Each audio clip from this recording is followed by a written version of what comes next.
और एक ऐसा संस्था, एक ऐसा स्कूल अलवर के सिटी के सेंटर में हम स्टार्ट करें जिसमें बच्चों के टैलेंट को पहचाना जाए। टैलेंट का मतलब बुक नहीं है। आप मेरे को देख लीजिएगा, मैं बीटेक ग्रेजुएट हूँ इलेक्ट्रॉनिक्स में और पढ़ा केमिस्ट्री रहा हूँ। मतलब मेरा इंटरेस्ट केमिस्ट्री में था, इसलिए मैं केमिस्ट्री स्विच कर गया। तो एक सर्टिफिकेट, इंडिया में सर्टिफिकेशन वाली एजुकेशन है कि भाई आपको जब तक कोई पर्चा नहीं मिलेगा इसका मतलब आप टीचर नहीं हो। जैसे अगर आप गाइडलाइन देखोगे तो ये होगा, बीएड का मतलब ये होता है बैचलर ऑफ एजुकेशन। तो ये मानते हैं कि भाई बीएड करे बगैर कोई नहीं पढ़ा सकता।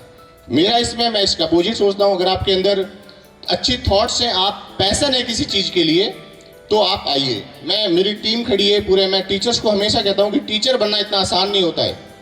टीचर बनने के लिए बहुत कुछ छोड़ना पड़ता है, और शायद मैंने तो वो छोड़ा हुआ है, क्योंकि मुझे वो दिन याद ही नहीं है कि मैंने जानबूझ के कोई गलती की हो जाती हैं, गलतियां हो जाती हैं। और मैं अपनी टीम को भी कहता हूं कि अगर आप इस तरीके से जी रहे हो, इस तरीके से बच्चों को पढ़ा रहे हो कि आप इनबिल्ट, मतलब आपके दिल से टीचिंग आ रही है, तो आप अच्छा टीचर बन पाओगे।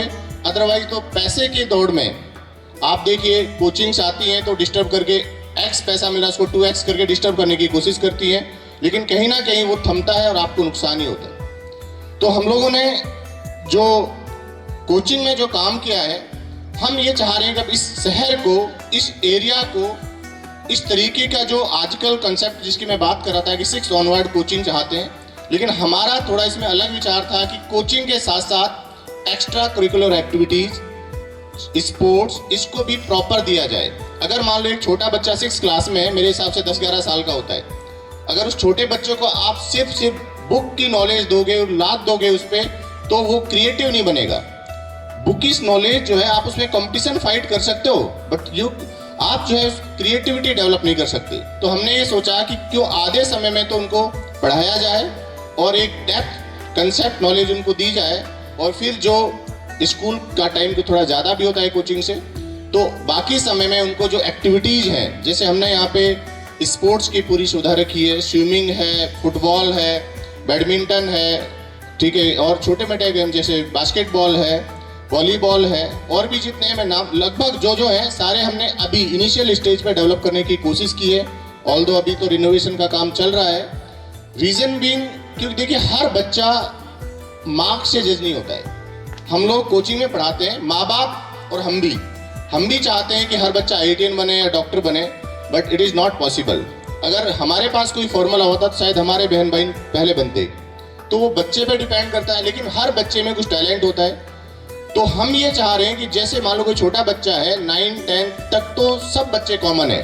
आप पेरेंट्स ये ना सोचिए कि भाई ये IIT की तैयारी कर रहा है। 9-10 तक जो सब्जेक्ट है सबके कॉमन है। आप देखिए UPSC की तैयारी कर रहे हो आप, फिर भी आप 6 क्लास की NCERT पूरी दोबारा से पढ़ते हैं। तो हमारा ये है कि उस NCERT का जो करिकुलम है या उससे रिलेटेड जो करिकुलम है उसको ढंग से पढ़ाया जाए। बेल्ट खोस के अंदर अपनी शर्ट, मंजिल को चली सवारी, कंधों पे जिम्मेदारी।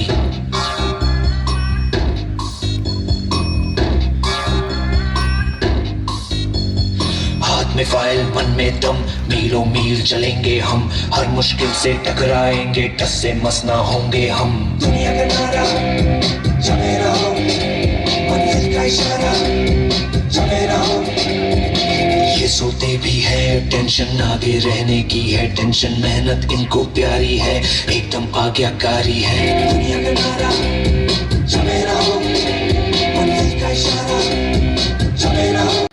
अलवर के अंदर जब मॉड्यूलस IIT एकेडमी की शुरुआत हुई थी, मैं आज सुबह जब उस दिन को याद कर रहा था तो मुझे वो दिन याद आया जब मॉड्यूलस IIT एकेडमी ने अलवर की इस धरती पर कदम रखा, और जो ज़मीन कोचिंग इंडस्ट्री के लिए मुफीद नहीं थी, यहाँ कोचिंग इंडस्ट्री का कोई पैटर्न उस समय नहीं था, सिर्फ स्कूलिंग की लोग बात करते थे। मॉड्यूलस IIT एकेडमी जब यहाँ आई तो उसने इस ज़मीन को कोचिंग इंडस्ट्री के रूप में भी देश की एक बड़ी ज़मीन के रूप में आपने विकसित करने का काम किया। उसके लिए मॉड्यूलस परिवार को बहुत बहुत मुबारकबाद, बहुत बहुत शुभकामनाएं देता हूँ।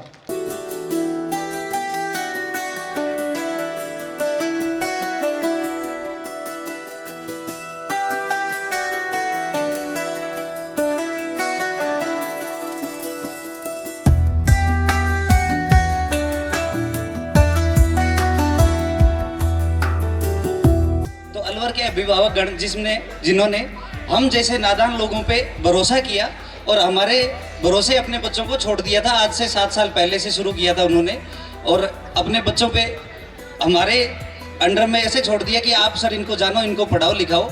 और आज हम इस लेवल पे पहुंच चुके हैं कि ये जैसे रिजल्ट दिख रहा है आपको, अभी जेई मेन का जनवरी में अटेम्प्ट में आया था, 99.9 में हम लोगों ने 3 बच्चे दिए और 99 से ऊपर अपने 9 बच्चे हैं ये।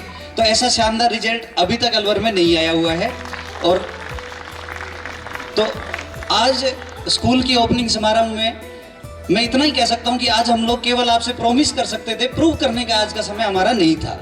हम लोगों ने जो भी, क्योंकि हमारा स्कूल का अभी शुरुआत है और ये हमारा फर्स्ट एक्सपीरियंस है स्कूल के अंदर, आज जो फर्स्ट प्रोग्राम हमने किया है ओपनिंग का, इसमें कोई गलती रही हो, कोई भूल चूक रही हो तो मैं आपसे माफ़ी चाहूँगा। बाकी हम आगे इन चीज़ों को इम्प्रूव करते रहेंगे। बाकी हमारा जो मेन मोटिव है शिक्षा का, उसके लिए हम जी जान लगा करके मेहनत करते रहेंगे सुबह शाम। जो भी हमें मतलब हमारी टीम को, मैं आपको मॉडुलस टीम की तरफ से विश्वास दिलाता हूँ कि, और मैं खुद सौरभ सर, हम लोग दिन रात अलवर की सेवा में लगे रहेंगे। हमें जहाँ भी शिक्षा के क्षेत्र में लगेगा कि ये गलती हो रही है, हम उसको इम्प्रूव करेंगे और बढ़िया करेंगे। देखिए, यह केवल एक विद्यालय का शुभारंभ नहीं है, बल्कि यह अलवर शहर के लिए एक नई विचारधारा की शुरुआत है। एक ऐसी विचारधारा जहां केवल किताबी ज्ञान और शिक्षा केवल किताबी ज्ञान तक सीमित नहीं होगी, बल्कि बच्चों को एक सर्वांगीण और आधुनिक शिक्षा दी जाएगी। यहां बच्चों का एक सर्वांगीण विकास होगा। देखिए, नेल्सन मंडेला जी ने कहा था कि शिक्षा वह शक्तिशाली हथियार है जिससे आप दुनिया बदल सकते हैं।